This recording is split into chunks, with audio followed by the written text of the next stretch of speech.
Assalamu alaikum everyone. Today in this seventh part of life processes in living organisms, we will be studying female reproductive system in human beings. See in this picture you can see the main parts of female reproductive system are here upside two oval shaped ovaries are there, means a pair of ovaries. Here this tubular structure which is arising from the ovaries and which connect the uterus are called as oviducts. Below of that you can see here uterus, and below of the uterus, which is the opening of the uterus, is called as cervix, and here it is the vagina. Okay, now we'll see different parts of this female reproductive system in detail, its structure, location as well as the function. So the first part of the female reproductive system is a pair of ovaries. So the first one is a pair of ovaries. A pair of ovaries. The location is, these ovaries are located to the upper right and left side of the uterus, and the structure of the ovaries are oval shape. At the same time, the function of the ovaries are, what is the function of ovaries? Its function is, as it is one type of gland, it secretes sex hormones in the female, and that sex hormones are estrogen and progesterone. First is estrogen and the second one is progesterone. So these estrogen and progesterone, which are the sex hormones secreted by the ovaries, the function of these hormones are to bring about the changes in the girls during the puberty stage, means on the onset of the sexual maturity. Okay, during the onset of sexual maturity, these sex hormones are produced and it brings about the changes in the girls during puberty stage. One more fact, that is when a female baby is born, then at the birth, means at the birth time only, in each ovary there are about 2 to 4 millions of the eggs. So 2 to 4 millions of eggs are present in each ovary at the time of the birth of the female child. Okay, means inside of this ovary, means in each ovary there are about 2 to 4 millions of the eggs, but that 2 to 4 millions of the eggs, they remain immature till the puberty stage, means they are not mature but they are immature, and they remain immature till the puberty. Understood? So at the birth time, in each ovary, a female child in each ovary contain about 2 to 4 millions of the immature eggs, and these immature eggs, they remain immature till the puberty stage.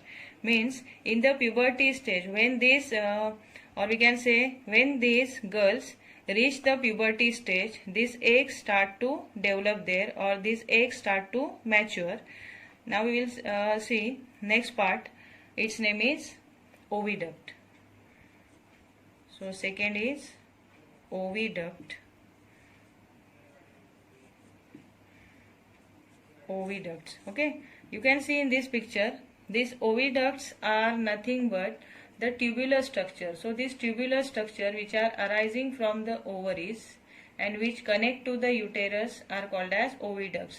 And here on upper right and left side you can see this oviduct. So a pair of oviduct, it is the next part, and the function of this oviduct is that when these ovaries produce and release the eggs, so that eggs, it is taken by the oviduct to the uterus, and it is also the site for the fertilization. Fertilization means here on this place only the fertilization, it is the fusion of male and female gamete. So here at this place the fusion of male and female gamete takes place.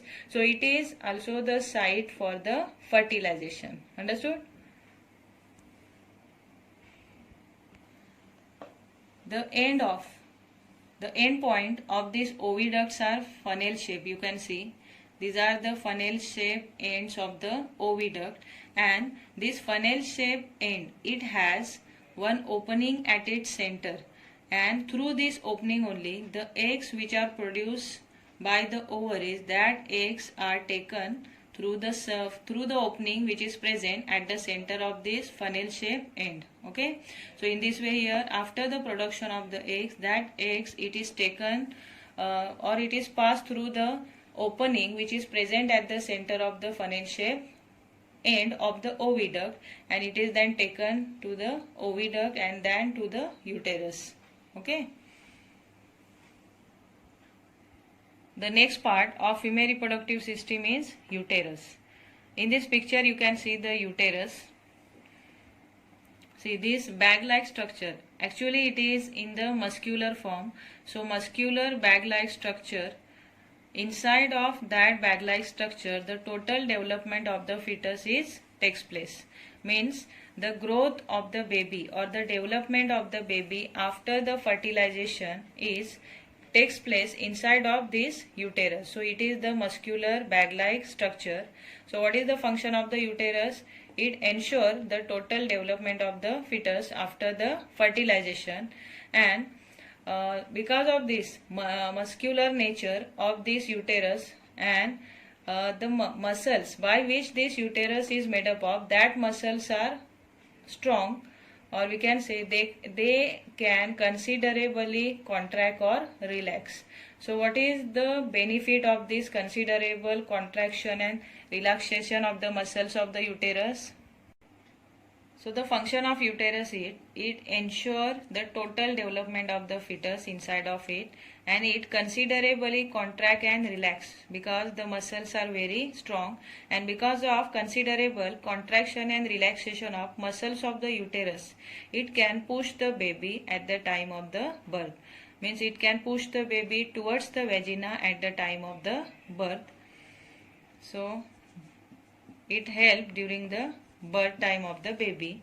Then at the same time, what happen, because of these strong muscles, means it can ensure the protection.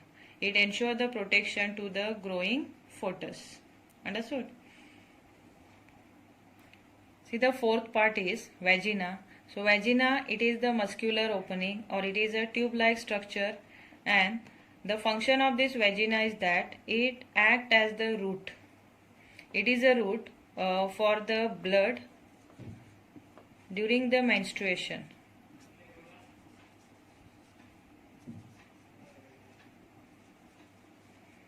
Means during the menstruation, that unfertilized egg, it is thrown out of the body with the blood as well as the mucus. So this vagina, it acts as the root for the menstrual blood to leave the body during the menstruation.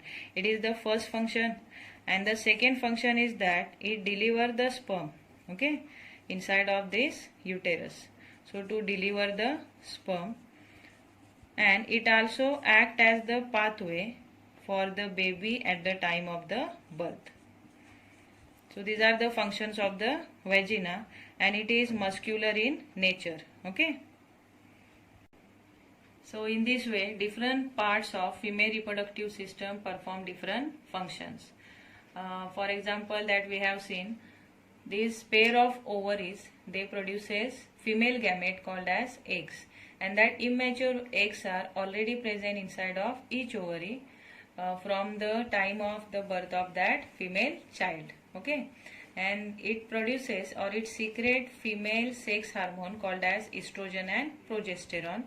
So here different parts of the female reproductive system perform the different functions. Okay, now in next period we will see about the menstruation process, which is one of the physical change occurred in the girls during the puberty stage. Understood?